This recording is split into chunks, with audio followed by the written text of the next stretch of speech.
Hey everyone, welcome back to my channel. So today we will discuss a very cool feature that is just released by Apache Spark and Databricks is implementing it. So it is a very cool feature. So it is the new version of Spark. So Spark 4.0 is available on Databricks runtime of 17. So as of now, the Databricks runtime 17 is in the beta version, but it is available for public preview, and we will see some cool features of Spark 4.0. So let's dig right into it. So Apache Spark 4.0 has some major milestones in the evolution of Spark's analytics engine. So there will be some very cool features added into the Python and the SQL and Scala. So whatever coding we do in our notebooks, we will have some very cool features.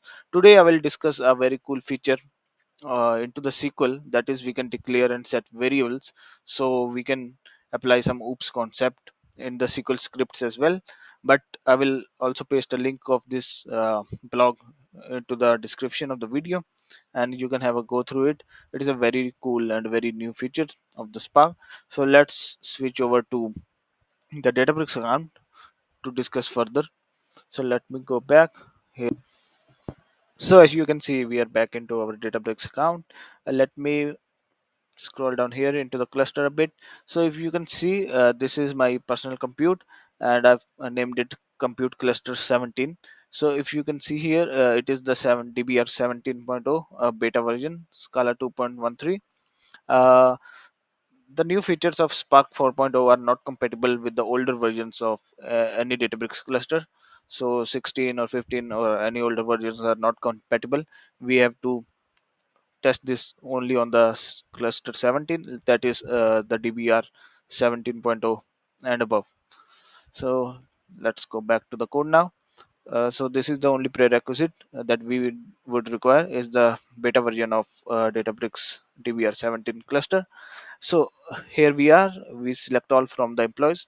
So it's a small table, just a demo table that I ran. So if we see, we have id, name, salary and region.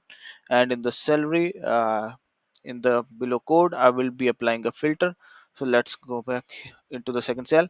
Here I am declaring three variables. One is the threshold, one is the high salary accounts, and one is the region. So I'm setting the threshold at 10,000, and I'm setting the region as north. And then the high salary accounts, we do a simple select query, that is select count all from employees where salary is greater than threshold, and region equal to region. So region would be north, and salary would be greater than threshold, that is 10,000. So if we go back here, so out of these records, there is only one record that would be considered, and that would be this one, Bob, because the region should be north and the salary should be greater than 10,000. So this is the only record that we have. Let's go back now, and let's say, so we hit run on that function, and then after that we select high salary counts, and the count comes 1. So this is how we can set and declare variables. So now finally it comes to our mind that earlier we would have used the same thing. We wouldn't have declared these variables. Instead of that, we would have simply said select count all where salary is greater than, and we have put 10,000 here. So and the region equals to directly north, we can copy from here and put it here. So why the need of declaring variables arises? So the thing is, if we want to modularize our code, or we want to reuse the values that we calculate during the execution of our scripts, or if we want to build a complex logic where we would require these variables that can change during the execution of our script, so in that case it is a very helpful new feature. And if we think about sort of obtaining something in the oops concept using SQL, earlier it wasn't possible or wasn't feasible, and it wasn't as easy as it is now with Spark 4.0. So the only thing is, the use cases of Spark 4.0 when we would use it. If it is a simple filtering, then we can stick to case when instead of if. And if we want to further modularize our code or reuse the values in order to obtain something complex, then we would go for Spark 4.0 new capabilities.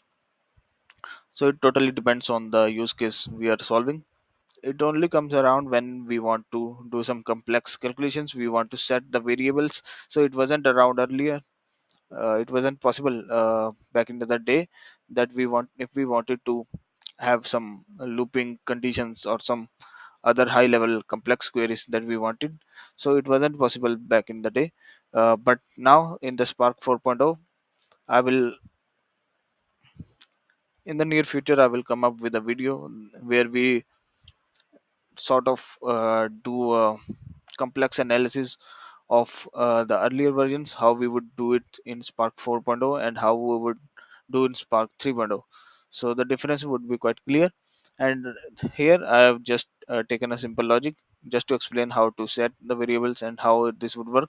But in a near future, I would also come up with a very complex logic and sort of make it clear as to why these setting variables and the various different capabilities of Spark 4.0 would help you and help us in the field of data engineering.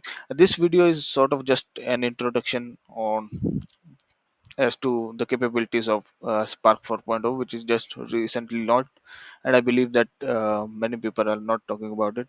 So I sort of thought to make a video on this. So if you find this content helpful, please share it amongst fellow data and AI enthusiasts. Stay tuned. We'll be back with some great content. Thank you.